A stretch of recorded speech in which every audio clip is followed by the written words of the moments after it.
C'est inédit sur le continent africain. Jamais une telle décision n'a été rendue par les juridictions en charge de valider un scrutin de surcroît présidentiel.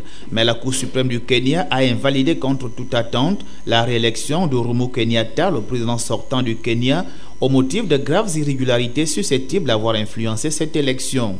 Cette invalidation tient à la bravoure et au courage du président de cette haute juridiction qui non seulement a placé au centre des préoccupations l'intérêt supérieur de la nation kenyane, mais il a marqué son attachement aux normes constitutionnelles, surtout à la crainte de la plus grande et juste juridiction, celle de Dieu, pouvait-on relever dans ses propos.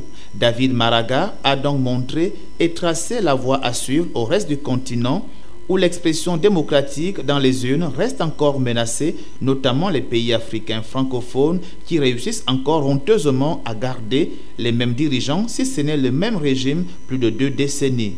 Dans un village planétaire enclin à l'alternance démocratique, l'Afrique, notamment francophone et particulièrement l'Afrique centrale, reste le mauvais élève de ce vent du changement qui souffle dans l'espace communautaire. Un élève excessivement, voire abusivement récalcitrant, se croyant tout permis parce que ne voulant pas se conformer au contexte actuel marqué par l'ouverture d'esprit et un niveau d'instruction assez conséquent de ses fils et filles, véritable élite de son développement. En Afrique centrale, le tripatouillage des constitutions à la taille de ses dirigeants, combiné à la sécurisation de ces dernières, où trône en maître absolu les proches des mêmes dirigeants, constitue le premier obstacle à l'alternance politique dans cet espace. Cet espace continental enregistre alors les scores au-delà du réel, je veux dire de l'impensable.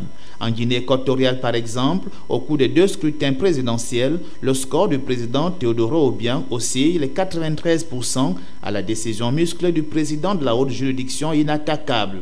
Situation quasi identique en République du Congo, du Tchad, du Cameroun, où Idriss Déby Itno et Paul Biya joueraient en grande pompe avec la bénédiction, semble-t-il, des institutions judiciaires. En République démocratique du Congo, le vieux opposant Tshisekedi s'en est allé sans toutefois effrayer Kabila fils au relent politique identique à Mobutu Sese Seko, donc cousin du fil de la dictature. Au centre du jeu se trouve la juridiction à la terminologie NEL, donc Conseil constitutionnel ou Cour constitutionnelle, c'est selon les pays. Comme au Gabon, où si les scores du feu président Omar Bongo ont atteint difficilement les 90%, ceux de son successeur Ali Bongo Ondimba oscillent entre 42 et 54%, mais il n'en demeure pas moins vrai que le jeu des institutions jouerait en leur faveur depuis l'avènement de la démocratie et du multipartisme au début des années 90 et les mêmes causes produisant les mêmes effets.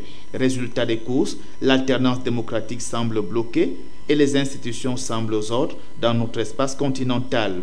D'où il est important de donner aujourd'hui un vrai sens à ces institutions afin qu'elles s'en inspirent de la jurisprudence que vient de nous donner la Cour suprême du Kenya.